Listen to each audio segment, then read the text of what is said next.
Hello everybody and welcome back to the Fortress of Solitude. Today we're going to be talking about Batman issue 11, written by Matt Fraction, with art by Jorge Jimenez, colors by Tormo Mori, and letters by Clayton Cowles. The OJO sets her sights on Batman this issue as, at an unknown location, the Shadow Board meet, upset that Mr. Blake, Wayne Enterprises board member, hasn't managed to convince Bruce Wayne to accept military contracts, demanding he explain himself. Blake explains that they can't get through to Bruce, but their operative, OJO, will complete her mission. The police officer member of the group wants to solve the Bruce Wayne problem now, and the others have elected to reopen the bids for other assassins to come in and complete the job that OJO couldn't, wanting to flood the market with redundancies. We've got quite a few secret organizations running around Gotham right now, between this one, the one the Minotaur is overseeing, and there's probably something that's going to crop up during Bad Seeds as well. And it's awesome. I love a good cabal of villains, and I love all of their overtop theatrics. Like, obviously the Minotaur has his like Minotaur helmet thing that he's got going on and the suit he wears,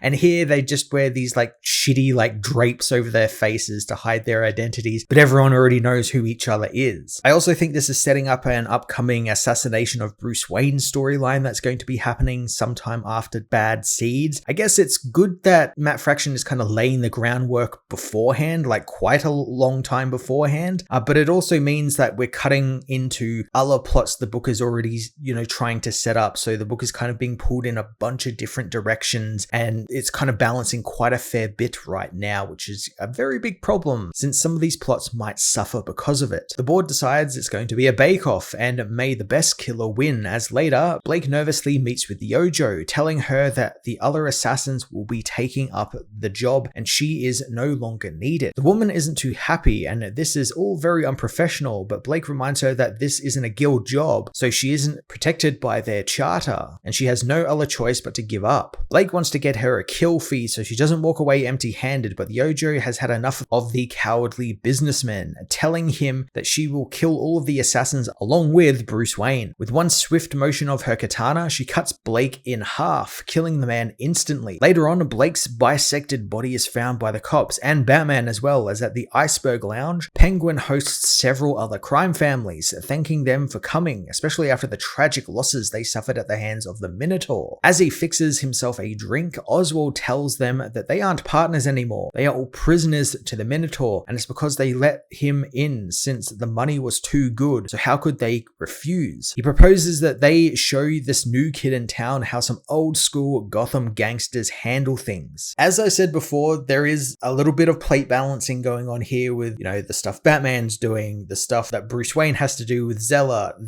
the OJO stuff. It's quite a fair bit for one issue and for one book to handle. I trust Fraction will have something in store for us, and we're spinning out into Bad Seeds where a lot of these stories, probably this one, will actually continue. But I do feel like there's a bit too much going on in this book right now, just kind of cutting back and forth between all of these different people, and it's just so much to keep track of. I do like that Penguin is actually getting a chance to be the spotlighted gangster for this whole thing. It feels like we hadn't had a Oswald Cobblepot storyline in quite a while, or at least he's not been like a main fixture in the Gotham underworld for a very long time, because there's stuff with kids and all this other stuff going on. So I like that he's kind of taking charge of this side of the storyline. Elsewhere at the Wayne Experimental Sciences building, Dr. Zella goes through all of the news of what's going on in the city, from the cops overstepping their power to Vandal Savage warring with the mayor, Pamela Isley. Bruce comes by wanting to explain everything about his son and his son's mother, explaining that she was an old world aristocrat who raised their son without him ever knowing, doing so in a rather unorthodox manner until he was 10 years old, which is when she just dumped him on Bruce's lap,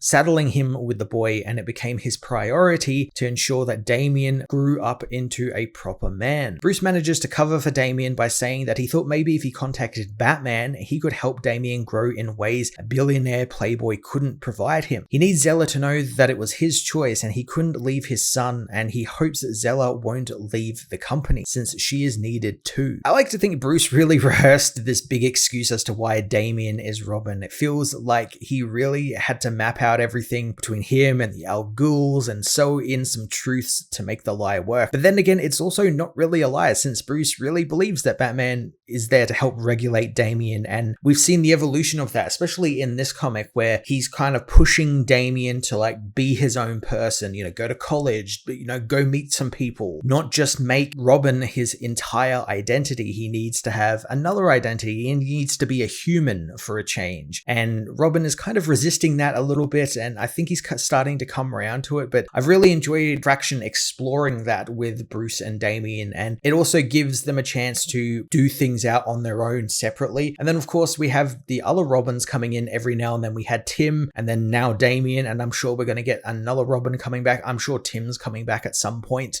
So I like that he's keeping the cycle going of the Robins. It's not just one particular Robin all the time. The next day at Hartsfield Cemetery, Jim Gordon, Harvey Bullock, and a few others attend Lunny, the cop who Vandal killed in the hospital's funeral. Margie, his wife, thinks that this is a crap service for her husband since he isn't even being buried with a police invocation or a salute. And while she knows and many others know that he wasn't the cleanest cop, he still was a good man. She clearly knows that Gordon and the others know that Savage did this to him, since Vandal wanted him to lie in court and say that Batman shot Eddie, not Lanny. Margie doesn't understand what happened to Gordon and Bullock since they used to be real cops, but it seems like a thing of the past. Later on, back on duty, Easy notices that Jim is rather quiet this shift, asking her partner if he is okay, but all Jim will say is that Vandal has his daughter, meaning he cannot do anything to move against the commissioner. Harvey, meanwhile, is a little tense and pulls a gun on Jack and Houston, who arrive, revealing that they are being hunted by the police since Savage knows that they have a video of him planting evidence at the crime scene and the entire GCPD are looking for them. Again, bit more too much stuff going on in this book right now. There's just so many interconnected storylines that we're going to have to start sort of combining them. And I guess that's what Fraction is doing here by bringing Jack and Houston into Harvey's story, which will then snowball into what Jim is going to be up to. And then they'll all get together into one plot, which I'm looking forward to. I like that he just hasn't done away with Jack and Houston's story, how they're actually like a big part and a big important part of this story, since they have the smoking gun that can prove that Vandal is a real villain. So I'm looking forward to seeing what Fraction exactly does with them, since right now they've just been kind of like running around, just kind of avoiding the cops. They haven't really done anything in the last couple of issues, and hopefully the next couple will rectify that. In Little Tokyo, Batman observes the cleanup of a crime scene that is the handiwork of the OJO. Batman spots the cops investigating what the hell cut these men up, revealing that they find that it's a katana. Surprisingly, Batman is caught off guard by the OJO, who silently lands behind him and almost kills him, but Batman leaps from the building, grappling right through a nightclub window. Amongst the purple and pink gel lights, Batman fights OJO, managing to relieve her of her katanas, but the woman doesn't need the swords to be dangerous. Batman, though, grabs her neck, threatening to electrocute her with his gauntlets as he whispers to her that Dr. Zella is protected by him. The OJO has no idea who that woman is. The shifting colors through this entire action sequence from Tomomori is just so cool.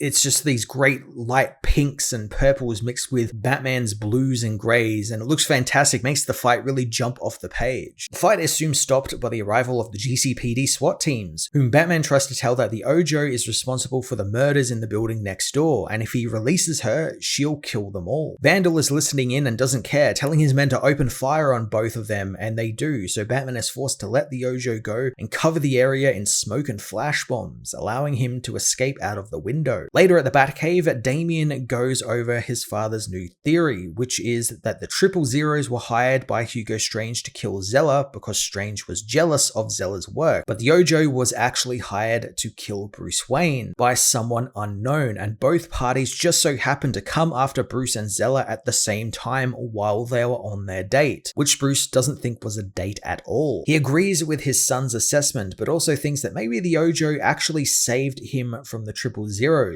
planning on asking her the next time he sees her. He notes that his son is actually reading The Great Gatsby, something Damian reveals that he already read when he was 6, but he's being made to read it again at school because apparently he couldn't have understood it when he was 6, but he understood it perfectly and understood it to be utterly trivial. As Damian rants about the book, the house doorbell rings, sending Bruce and Damian into high alert since it could be the OJO. The two run upstairs as Damian doesn't understand how someone got by all of the early warning warning systems before getting to the doorbell as Bruce goes to answer the door, finding it to be a woman named Verity Pennyworth. Verity offers her official papers from the Society of the Midnight Key, explaining to the confused Waynes that she is to be their new major domo. Verity was something that was teased a while back through covers and stuff, and I think at one of the Comic Cons or something, but it's a cool new addition. It's about time they got a new butler, and I like that it's someone still related to Alfred and working through the Society of the Midnight Key. That's really cool, and I'm intrigued to see what she's going to do, because she's joining the book at a really interesting time where we're just about to head into a big event.